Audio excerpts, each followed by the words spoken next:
Bundy, Gacy, Dahmer. Yeah, the Golden Age serial killers. We all know the names, right? Back then, wide open highways, no DNA, police departments that barely talk to each other. Easy to disappear. But let's be real. The world has totally changed. Technology made it way harder to stay hidden, but that dark impulse, it hasn't gone away. It's just evolved. Nowadays, we're not looking for the creepy guy in the bushes anymore. We're looking at the predator in your comments section, the angel of mercy nurse in the hospital, or that super quiet neighbor who knows exactly how to stay off the grid. So, what actually drives a serial killer in 2026? Let's talk about it. Forensic experts have this thing they call cubing, but honestly, it just means these people have different sides to them, like boxes they keep separate. Most modern killers, though, they don't act crazy. They don't stand out at all. They're masters at blending in.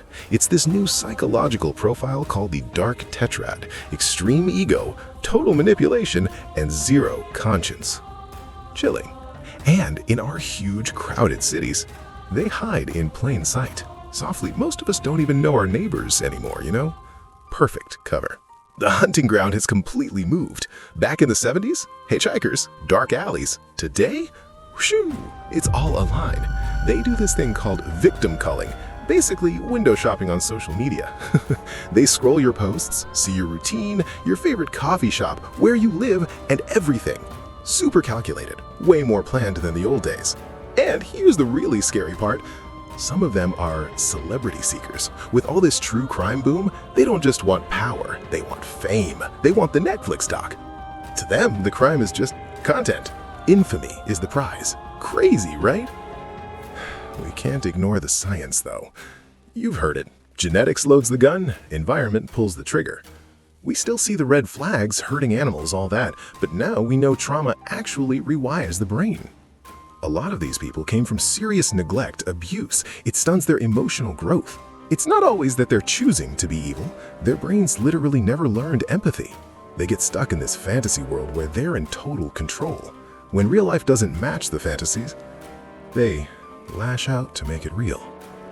Heartbreaking and terrifying. The silver lining, though, as killers evolve, so do we. We're using AI now to spot patterns, catch red flags before someone even gets to a second or third victim. At the end of the day, the modern serial killer is this weird contradiction. More connected than ever through their phones, yet completely isolated in their own heads. They're not just movie monsters, they're broken biology mixed with a digital world that sometimes rewards the worst fame. Understanding them isn't about giving them attention, though. It's about knowing what to look for before the shadow moves again. Stay safe out there, guys, and keep your eyes open.